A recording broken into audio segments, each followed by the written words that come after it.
and I think it's really important that we sustain it, is the recognition of space as a domain of military operations. There was a time when we wished it wouldn't be so, but it is.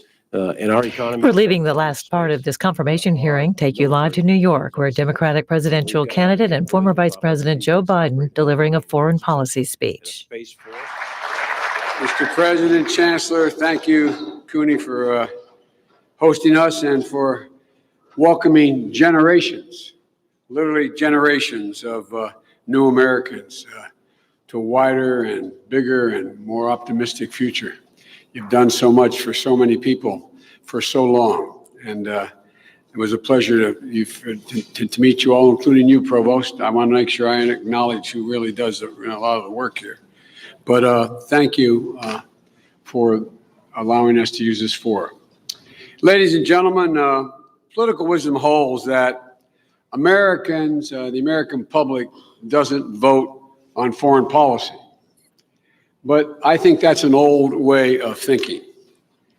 In 2019, foreign policy is domestic policy, in my view, and domestic policy is foreign policy. They're deeply connected, a deeply connected set of choices we make about how to advance the American way of life and our vision for the future. And like everything about this election, the threat that I believe President Trump poses to our national security and where we are as a country is extreme, and I don't think we can afford to ignore it. His erratic policies and failures to uphold basic democratic principles have muddled our reputation and our place in the world, and I quite frankly believe our ability to lead the world. So let me start today by reminding everyone about what has been lost with the chest thumping and self-inflicted setbacks and the manufactured crises of this administration. Folks, American foreign policy, I think, has to be purposeful and inspiring, based on clear goals driven by sound strategies, not by Twitter tantrums. And the overarching purpose of our foreign policy, I believe, must be to defend and advance our security, prosperity, and democratic values that the United States stands for. Every president, Democrat and Republican, in modern history prior to Donald Trump, has understood and carried out this basic directive, often imperfectly, but we've never before has it been so thoroughly abandoned. I knew when I saw Donald Trump respond to the events in Charlottesville, assigning a moral equivalence between those who promoted hate and those who opposed it, that the threat to our democracy was unlike any time, at least in my lifetime. Less than a year later, Trump again stood before the press, this time on foreign soil in Helsinki, and repeatedly deferred to Vladimir Putin over American interest, the American intelligence community, and I would argue over the American people's interest. I think it was one of the most shameful performances by a U.S. president in modern history. And one where we saw repeated again that last month at the G20 summit, where Trump smirked along with Putin, making a joke out of Russia's very real and very dangerous assault on our electoral institutions. Trump's view, in my view, debases our cherished democratic values. At the very time, a sycophant to a strong man, he plays that role.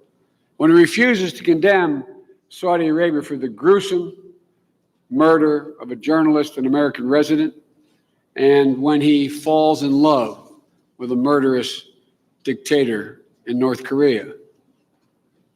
I know it's not literal, but think what message it sends around the world.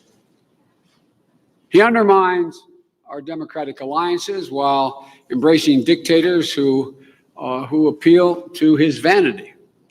And make no mistake about it, the world sees Trump for what he is: insincere, ill-informed, and impulsive, and sometimes corrupt, dangerously incompetent, and incapable, in my view, of world leadership and leadership at home.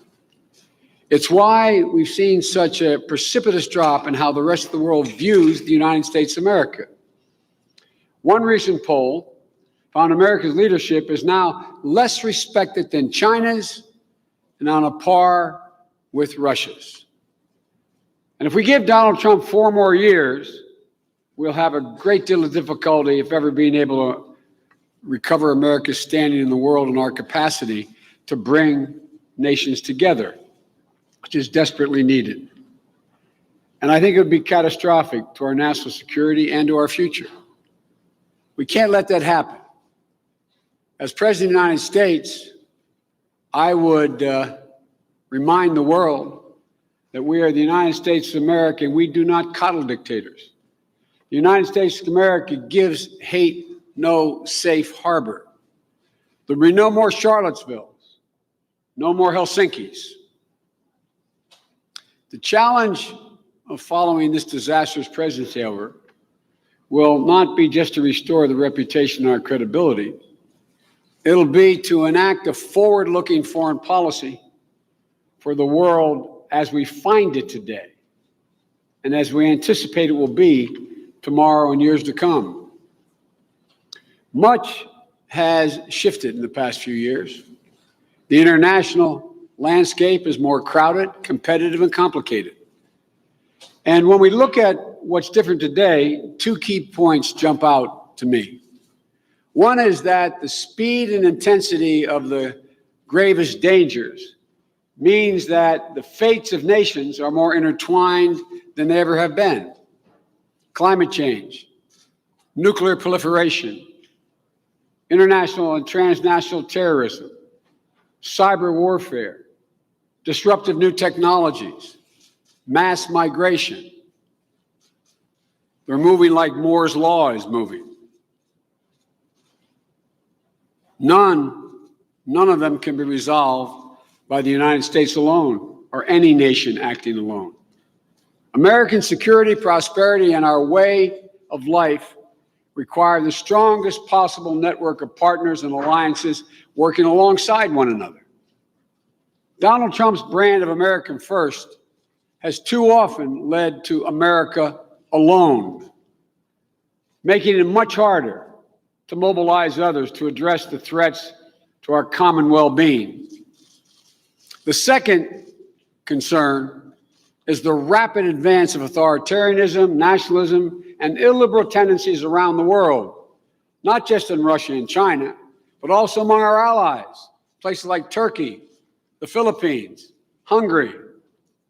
In every part of the world, technology and instant information are driving change at unprecedented speed and scope, causing many people, home and abroad, to feel confused and very vulnerable.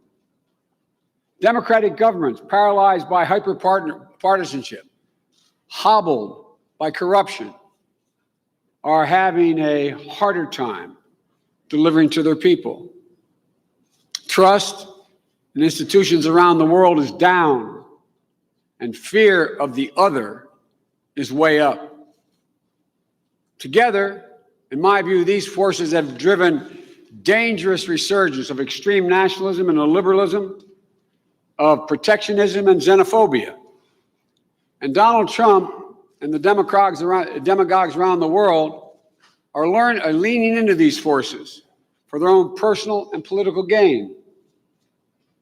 But in my view, if we focus, this is not a moment to fear. It's a time for us to tap into the strength and audacity that took us to victory in 2 world wars and brought down the Iron Curtain. That triumph of democracy and liberalism over fascism and autocracy is what created the free world. And this contest won't just define our past, it will define our future.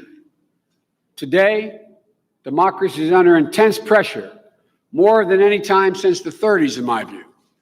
Freedom House has reported that of the 41 countries consistently ranked as free from 1985 to 2005, 22 have registered net declines in freedom in the last 5 years.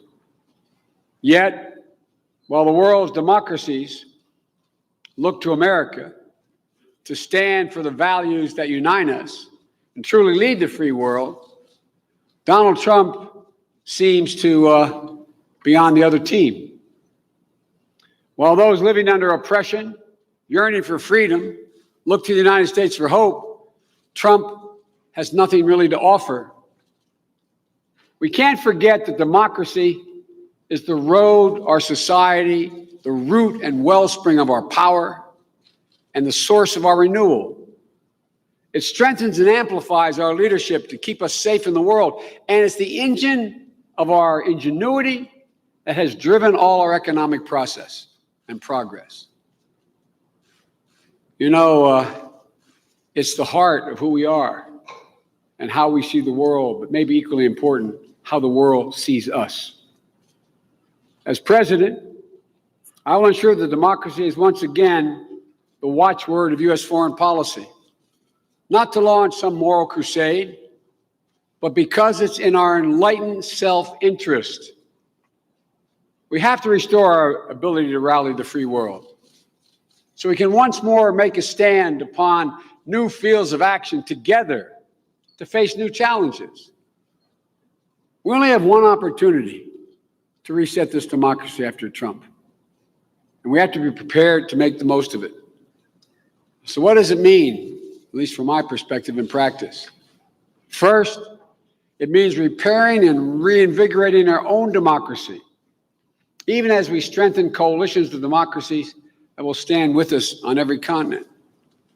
I'll start by putting our own house in order, remaking our education system so the child's opportunity in life isn't determined by their zip code or their race, reforming our criminal justice system that eliminates inequities and disparities in the system, and putting teeth back into our Voting Rights Act. I will seek greater transparency in our campaign finance systems. We need to get big money out altogether and ensure that foreign dark money doesn't continue to pollute our politics. We need, in my view, to dedicate greater resources, including cyber resources, to defending our electoral system, which is still under siege. I served as a founding member of the Transatlantic Commission on Election Integrity to fight back against Russia's attacks on Western democracies. We asked candidates all across Europe and North America to sign a pledge committing to transparency in campaign finances and to reject the use of fabricated and hacked material. Now that I'm a candidate for office, I've signed that pledge myself, and I urge everyone running for president, including the President of the United States, to sign that same pledge. It's the right thing to do. As individuals, as a nation, we have to prove to the world the United States is prepared to lead, not just by the example of our power, but by the power of our example. To that end, as president, I will take decisive steps to renew our American values by returning transparency to our government. We believe in freedom of religion. That's why I will end the Muslim ban. We believe in free speech. That's why I'll end the gag rule, the global gag rule that prevents money from getting to NGOs who even talk about family planning. We believe in the power of free press. That's why I'll return immediately to daily press briefings in the White House, the State Department, and the Defense Department. We are a nation of immigrants.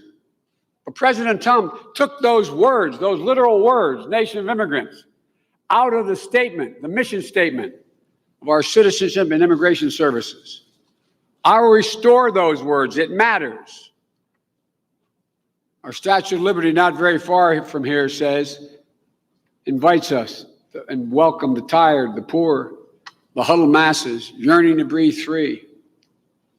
I'll reverse Trump's detrimental asylum policies, raise our target for refugees to a level commensurate with our responsibility and the unprecedented global need that exists. The Biden administration would immediately end the horrific practice of separating families at our borders, holding children in for-profit detentions. There's no need for us to do that and still protect our borders. I'd order a review of the temporary protective status to vulnerable populations who cannot fully believe and find the safety of their own countries, ripped apart by violence and disasters, including Venezuelans and Haitians. We've always been a nation that chooses science over fiction. And from climate change to standards to harmful environmental toxins to global health policy, we're going to return facts to our policy making. I'll renew a government-wide focus on uplifting the rights of women and girls at home and abroad, and revitalize our national commitment to advancing human rights and democracy around the world. These changes and many more, which I've released on our website, are just a start, a day one down payment on our commitment to living our democratic values at home. And then I will invite fellow Democratic leaders, and I mean this, invite fellow Democratic leaders to put strengthening democracy back in the global stage. I will organize and host in the United States during my first year in administration were I to be elected, a global summit for democracy, renewal of the spirit and shared purpose of the nations of the free world, building off the successful model we instituted during the Obama-Biden administration with the Nuclear Safety Summit. Leaders who attend must come prepared to cooperate and make concrete commitments to take on corruption and advance human rights in their own nations. We have to be honest about, to be honest about our friends that are falling short and forge a common agenda to address the greatest threats to our shared values.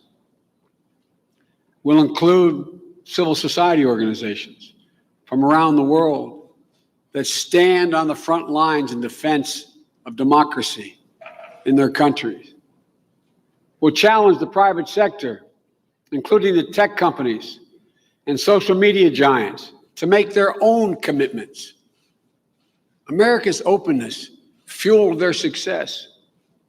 Now, I believe they have a duty to make sure their algorithm and platforms are not misused to sow division here at home or empower their surveillance states to be able to facilitate their oppression and censorship in China or elsewhere, to spread hate or to spur people to violence.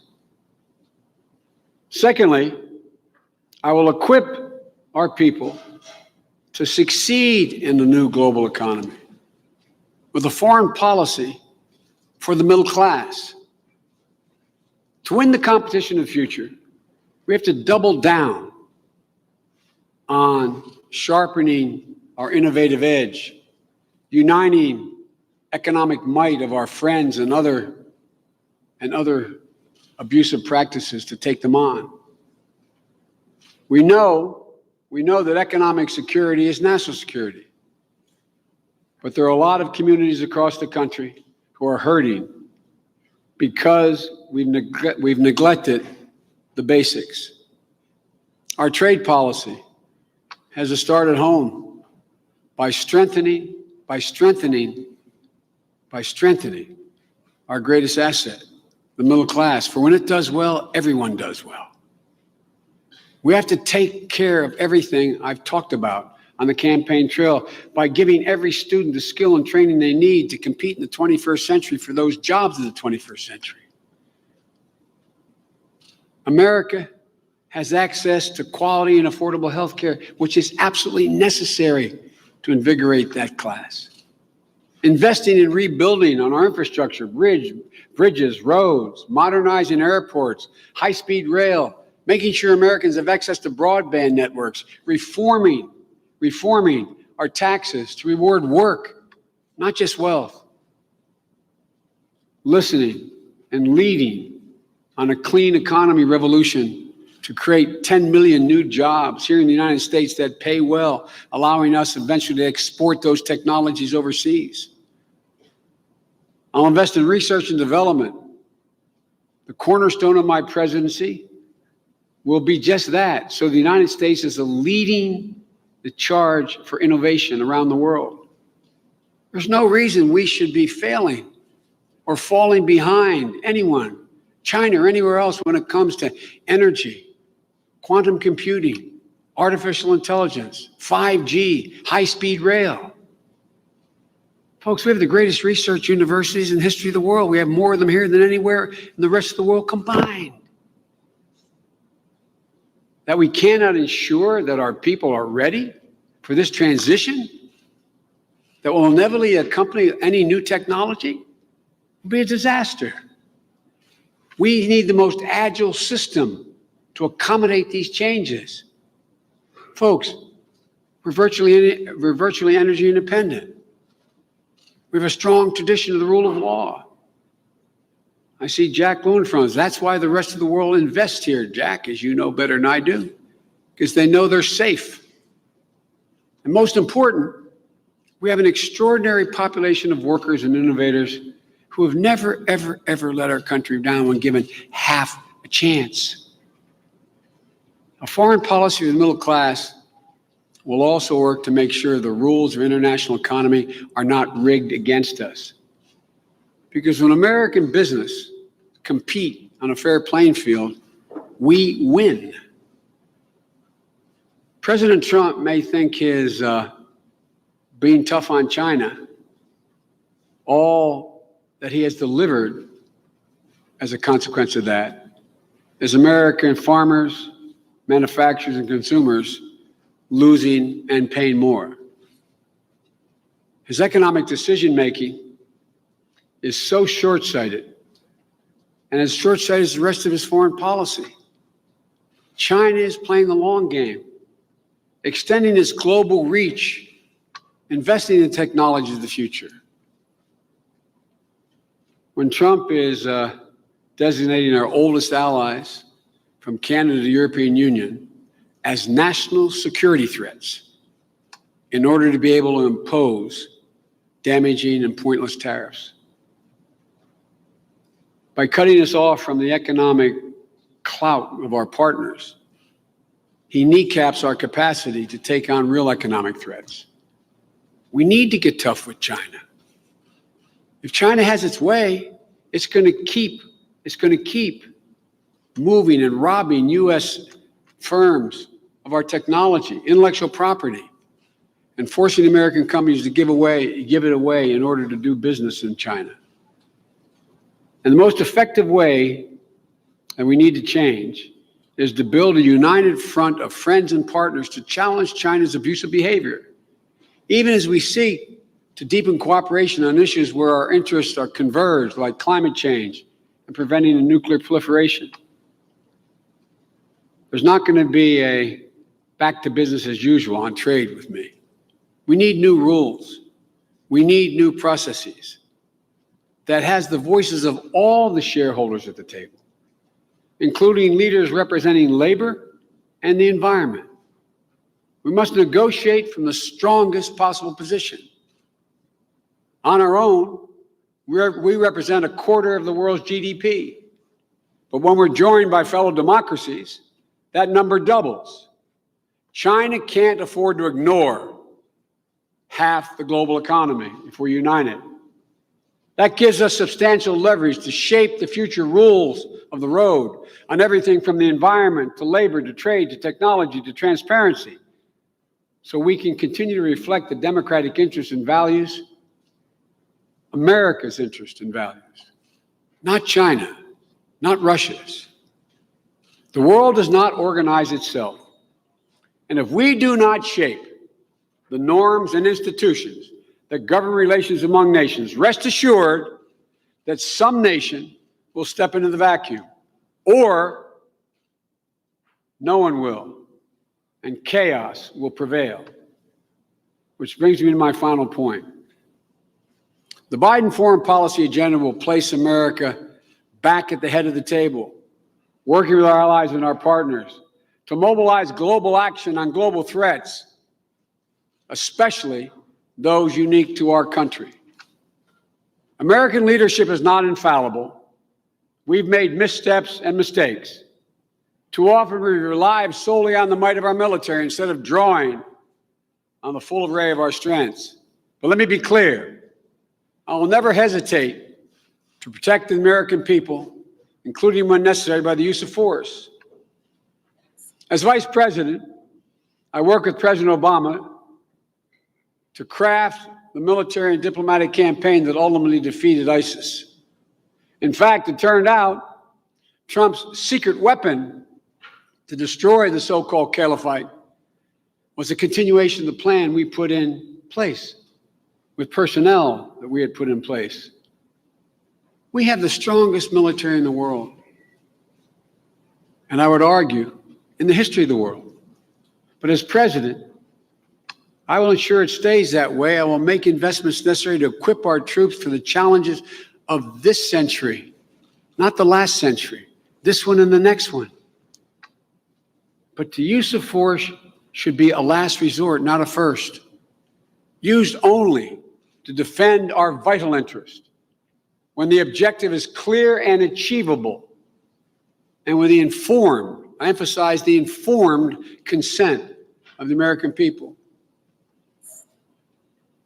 It's long past time we end the forever wars, which have cost us untold blood and treasure. I have long argued that we should bring home the vast majority of our combat troops from the wars in Afghanistan and the Middle East and narrowly focus on our mission to deal with Al-Qaeda and ISIS in the region. And we should end our support for the Saudi-led war in Yemen. It's hurting us.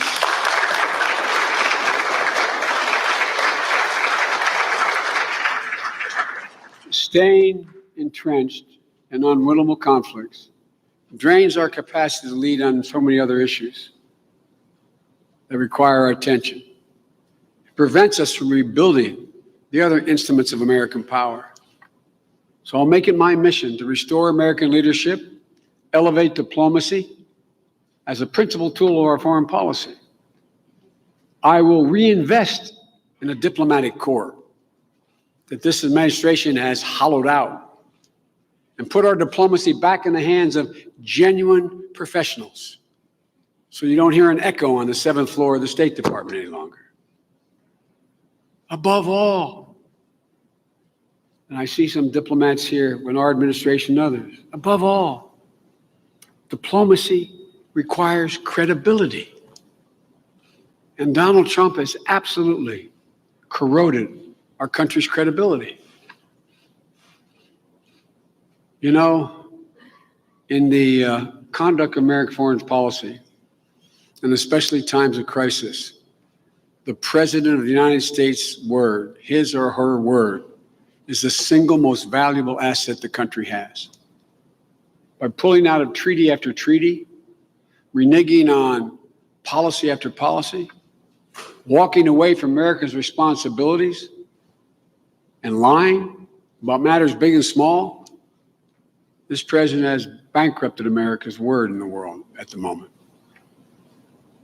He has, I don't know how to say it, he's alienated us from the very democratic allies we need most. Trump has taken a battering ram to the NATO alliance.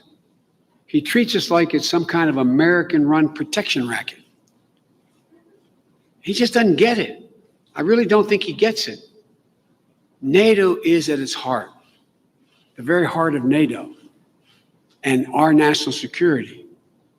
More than that, it is an alliance of values.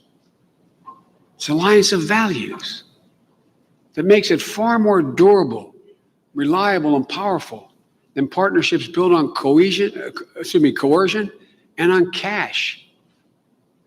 The same is true of our core alliances in Asia. Let me be clear. Working cooperatively with other nations to share our values and goals doesn't make America, as it seems to imply in this administration, suckers.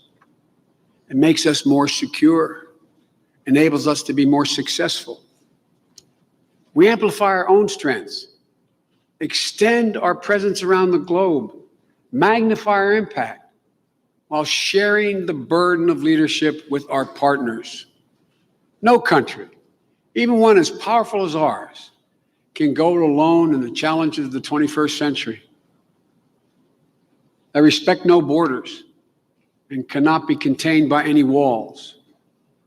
As president, I will do more than just restore the historic partnerships. I'll lead an effort to reimagine them, to better meet the challenges we're grappling with today in the next 20 or 30 years, to keep NATO military capabilities sharp, while also expanding our capacity to take on non-traditional threats like weaponized corruption, cyber theft, new challenges in space and on the high seas. And by the way, the increase in NATO defense spending, I would point out, started under the Obama-Biden administration. We need to look for opportunities to strengthen cooperation with domestic friends beyond North America and Europe, reaching to our partners in Asia, including Japan, South Korea, Australia, India, to fortify our collective capabilities, sustaining our ironclad commitments to Israel security, regardless of how much you may disagree with its present leader. It is essential. Integrating our friends in Latin America and Africa, and seizing opportunities throughout the broader network of democracies. In order to gain and regain the confidence of the world, we have to prove again that America says what it means and means what it says, especially when it comes to the challenges that will define our time. Renewed threat of nuclear war, mass migration, disruptive technologies, climate change. We cannot be a credible voice on the proliferation of nuclear security and on proliferation of nuclear security while we're abandoning the very deals that we had negotiated. From North Korea to Iran, Russia to Saudi Arabia, Trump has made the prospect of nuclear proliferation a new nuclear arms race, and even the use of nuclear weapons more likely, not less.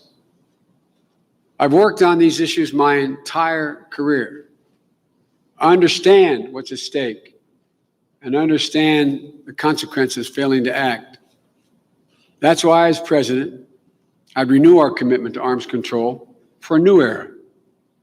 The historic Iran nuclear deal we negotiated blocked Iran from gaining nuclear weapons, with inspectors on the ground, international inspectors confirming that the agreement was being kept. Yet Trump cast it aside, prompting Iran to restart its nuclear program, become more provocative, and raising the risk of another disastrous war in the region. If Tehran returns to compliance with the deal, I would rejoin the agreement and work with our allies to strengthen and extend it while more effectively pushing back against Iran's destabilizing activities, which under the agreement we were allowed to do and we had partners to do with us. In North Korea, I will empower our negotiators to jumpstart a sustained coordinated campaign with our allies and others, including China, to advance our shared objective, and it is a shared objective, a denuclearized North Korea. I'll pursue an extension of the New START Treaty, an anchor of strategic stability between the United States and Russia, and use that as a foundation for new arms control agreements. I would take other steps as well to demonstrate our commitment to reducing the role of nuclear weapons. As I said in 2017, when we were still in office, I believe the sole purpose of U.S. nuclear arsenal should be deterring and, if necessary, retaliating against a nuclear attack. As president, I'll work to put that belief into practice after consultation with our allies and our military. By the same measure, we cannot push nations to meet their humanitarian obligations to address the biggest refugee migration crisis since World War II if we're unwilling to live up to our democratic values and firmly reject Trump's nativist rhetoric. It stands out that our nation, when you see a father and a daughter's body on a shore, dead, when children are taken away from their parents, stuck in overcrowded detention facilities, denied the most basic necessities, when families are ripped apart, abandoning our deeply held values, it does nothing to increase our security at the border and everything to diminish our standing in the world and the ability to lead by the power of our example. We need sensible policies to improve screening priorities at the legal points of entry, to make smart investments in border technology. We need to work again with Canada and Mexico as neighbors, not as adversaries. We need to focus on the root causes driving migrants to our borders in the first place. As Vice President, I secured commitments from the leaders of El Salvador, Guatemala, and Honduras after multiple meetings to take on corruption, violence, and the endemic poverty in those countries that are the driving force of sending people away from their homes and to our borders. And then I worked with Congress in a bipartisan effort to get $750 million aid package to help support those reforms. And guess what? It was working. Security improved. Migrant flows began to decrease in countries like El Salvador. But Trump announced the end of our aid to Central America via a tweet with no understanding of the consequences. If elected president, I'll relaunch that initiative with a top-to-bottom review of our funding to the region, determine how we can continue to drive reforms that deliver results, and they will deliver results. When it comes to technologies for the future, like 5G, artificial intelligence, other nations are devoting national resources and dominating their development, determining how they will be used. We have to ensure that 21st century technologies are used to promote greater democracy, shared prosperity, not to curb freedom and opportunity, either at home or abroad. As new technologies shape our economies and societies, we have to ensure that these engines of progress are bound by laws and ethics. We have done it at every technological turning point in our history. The Biden administration will join together with our Democratic allies to develop secure, private sector-led 5G networks, leaving no community, rural or low-income, behind. And the last example I'll end with today is how the United States must lead the world to take on the existential threat we all face: climate change. If we don't get this right, not much else will matter. I'll put us on a track to achieve a clean energy economy with zero emissions, net zero emissions, by 2050. And equally important, because the United States makes up only 15% of global emissions, I'll leverage our economic and our moral authority to put the world on a more urgent course by rejoining the Paris Climate Accord and convene a summit of the world's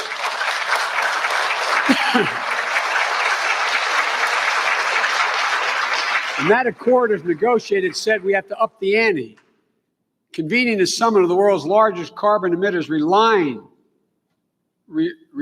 on nations to raise their ambitions and push progress further and faster. We'll look for enforceable commitments that will reduce emissions in global shipping and aviation. We'll pursue strong measures to make sure other nations can't undercut us economically as we meet our commitments. That includes insisting that China, the world's largest emitter of carbon, stops subsidizing coal exports, outsourcing pollution to other countries by financing billions of dollars of dirty fossil fuel energy projects through their Belt and Road Initiative. These are ambitious goals, I acknowledge. I won't accomplish any of them without the United States, flanked by our fellow democracies, is leading the way. We're facing enemies both without and from within, hoping to exploit the fissures in our society, undermine democracy, break up our alliances, return us to an international system that might determines right. The answer to this threat is more openness, not less. More friendships, more cooperations, more alliances, more democracies. Vladimir Putin wants to tell himself and anyone who he can dupe into believing that the liberal idea, is obsolete because he understands its power. No army on earth can match the electric idea of liberty, passing freely from person to person. It jumps borders, it transcends languages and cultures, and it can supercharge communities of ordinary citizens into activists and organizers for change agents. We must once more harness that power and rally the free world to meet the challenges facing us today. And it falls to the United States of America to lead the way. No other nation has the capacity to do it. No other nation was built on that ideal, that promise alone. And it's overwhelming in our self-interest. We have an obligation to champion liberty and democracy. We have to retain our credibility. We have to look with unrelenting optimism and determination toward the future. Because we can do this. We have to remember who in God's name we are. This is the United States of America. There's not a damn thing we've been unable to do when we've done it together. Thank you for listening to a very thorough speech. May God bless you all, and may God protect our troops. Thank you. What am I doing?